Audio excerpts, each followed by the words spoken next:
Jesus. Amen. Please be seated.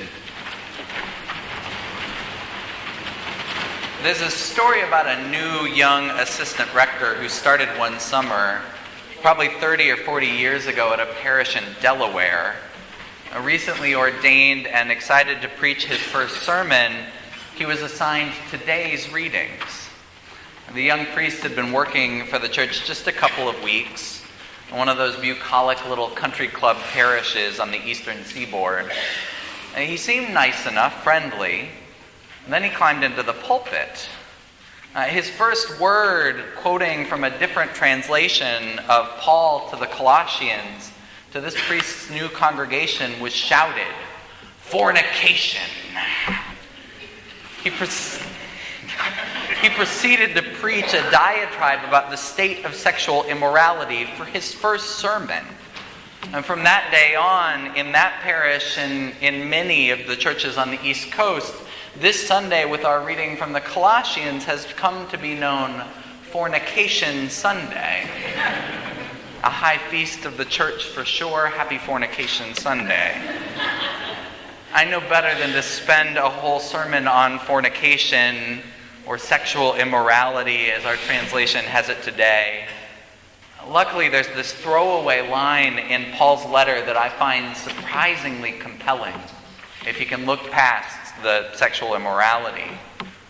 And see, Paul loved listing sins. It was one of his favorite things to do in the letters. The early printers needed to make sure they had enough commas when they were printing Paul, because you have to have all these lists of sins. But in today's letter to the Colossians, Paul takes a break from the list for a moment. He says something that I find fascinating. It's a parenthetical. It's a little bit of an aside. In the list of sins, he says greed, parentheses, which is idolatry, close parentheses. Greed, which is idolatry. We don't hear much about idolatry today, but it was the worst of the sins imagined in the Hebrew Bible.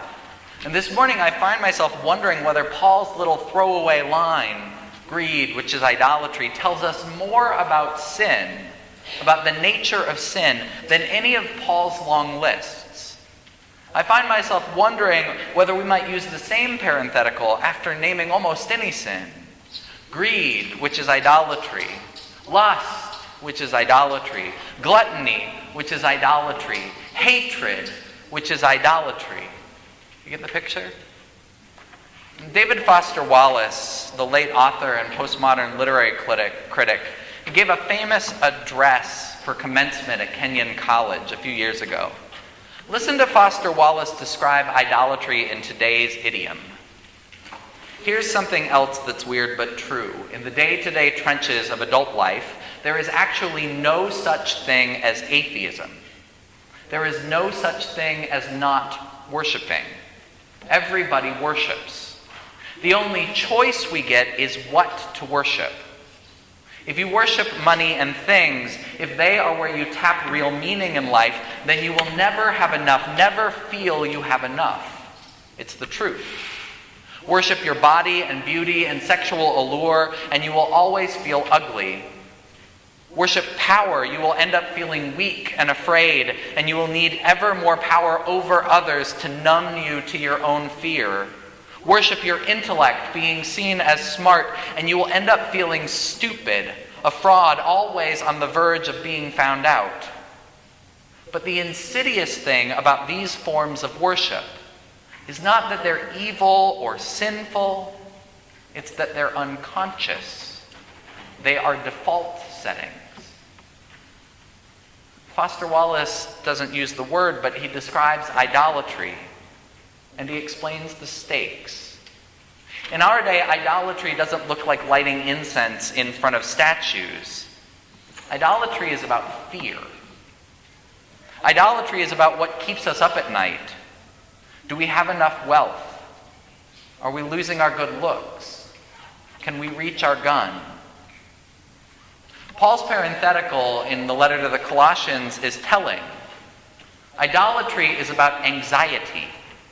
False worship isn't a joy. False worship is fear. Fear is at the heart of the story that Jesus tells today as well. St. Basil the Great, commenting on this gospel in the 4th century, imagined his own conversation with the man from Jesus' parable, the rich farmer. Basil imagined asking him, "But if you fill these larger barns, what do you intend to do next? Will you tear them down yet again, only to build them up once more? What could be more ridiculous than this incessant toil, laboring to build and then laboring to tear down again? If you want storehouses, St. Basil says, you have them in the stomachs of the poor."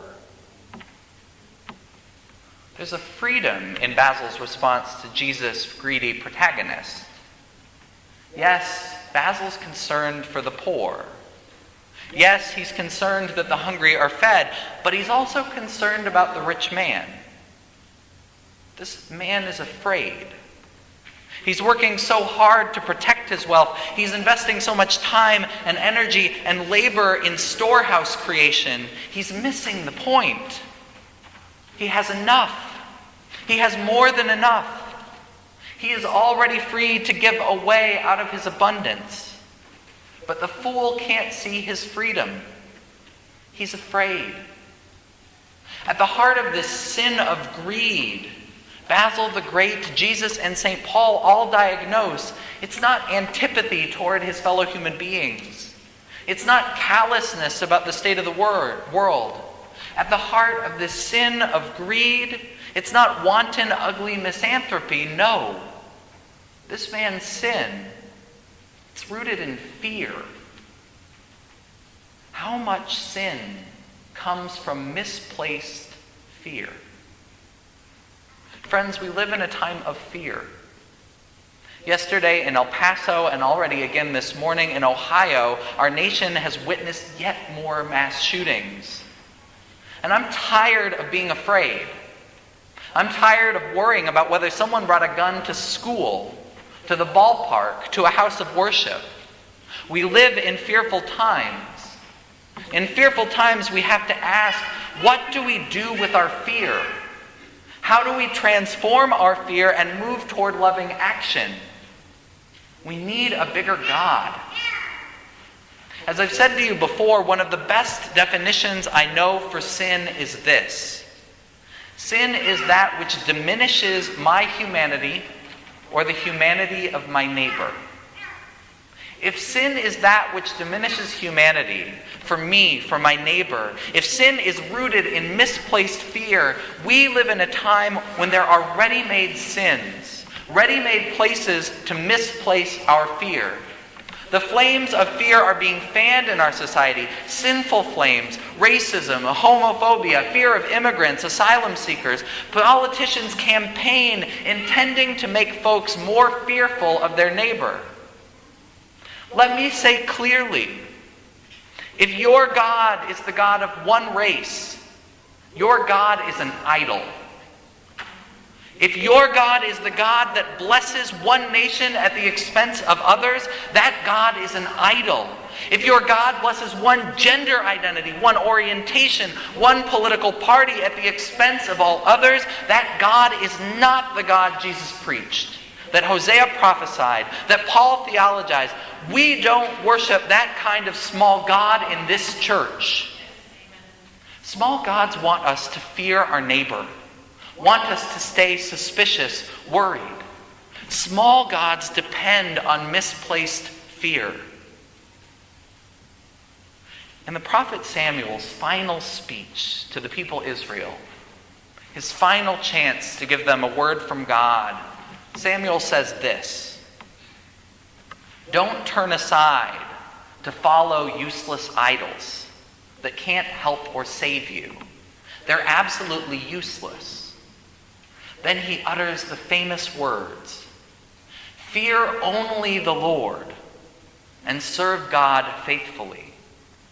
Fear only the Lord. Fear of the Lord is a difficult turn of phrase. It sounds old-fashioned. Fear of the Lord. But I have a sense that in today's America, we need to revisit this idea.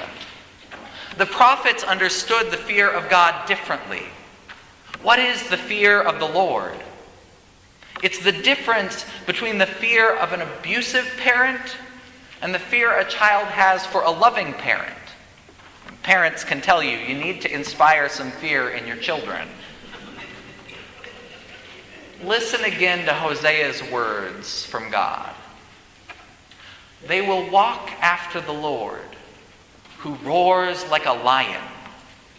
When God roars, the children will come trembling, and I will return them to their homes. God, in God's anger, roars, and God summons the people home. As a loving parent, God knows children don't survive childhood if they don't learn the proper measure of fear. Children must learn not to touch the hot stove, not to stand near the high ledge. As Ellis and I transition toward parenthood, I'm learning that parenthood also teaches you about fear. That's another sermon. A certain measure of fear is necessary to survive in this world. But we have to choose which God we serve. We have to choose which kind of fear. We need the kind of fear that leads you home. In The Lion, the Witch, and the Wardrobe, Susan, the child Susan, has come through the wardrobe into Narnia. And she hears for the first time of Aslan from Mr. Beaver. She asks the little beaver about the lion, questioning, "Is he quite safe? I shall feel rather nervous about meeting a lion." Mr. Beaver replies, "Safe? Who said anything about safe? Of course he isn't safe, but he's good." I wonder how often our lives are governed by a parenthetical, a throwaway line in Paul's letter. How often do we get stuck in sin because we are looking for safety? We're looking for control. Too often the church has used God to instill fear, lowercase g. Too many sermons have been preached about fornication, meant to keep folks fearful, to keep them in line. Too many preachers have imagined themselves as sin's traffic cops, when really, a God that small is no help to us. Our God isn't safe. Following Jesus will mean putting yourself on the line. It isn't safe. It isn't easy to spend time down in Jefferson City chasing representatives and fighting for sensible gun reform. It isn't comfortable to ride buses for 12 hours each way to Fort Sill, Oklahoma, so that you can stand with other faithful folks and protest the construction of immigrant detention facilities, like Lori and a group from Holy Communion did just this week. God knows it wasn't convenient to march through the hottest day of the summer to proclaim God's love in the LGBTQ+ Pride Parade. Worshiping God with all this ancient pomp and circumstance, serving this not small, not safe God, it requires patience, some imagination, a willingness to go beyond our comfort zone. Following God isn't safe. If following your God is safe, it's probably some little God you've invented. You may feel safe for a while, but check again. You'll likely end up using and feeling fear. But friends, there is grace. There is grace in this gospel. Because following God, worshiping the true God, means transforming fear. Fear keeps us small. Fear of the other, fear of the truth about ourselves, fear of our body or our bank account, that kind of fear keeps us small. Worshiping the one holy and living God, trusting that God, it means letting go of fear. Letting fear transform into something larger. Fear makes us small. Love makes us greater. Equity makes us greater. If sin has the power to diminish, God's love has the capacity to deepen our humanity. God's love can transform our sinful selves. God's love can heal our sinful and broken world. Don't settle for a small God who keeps you afraid. Follow the God who isn't safe, but who is good. Follow the God whose best name is love. Amen.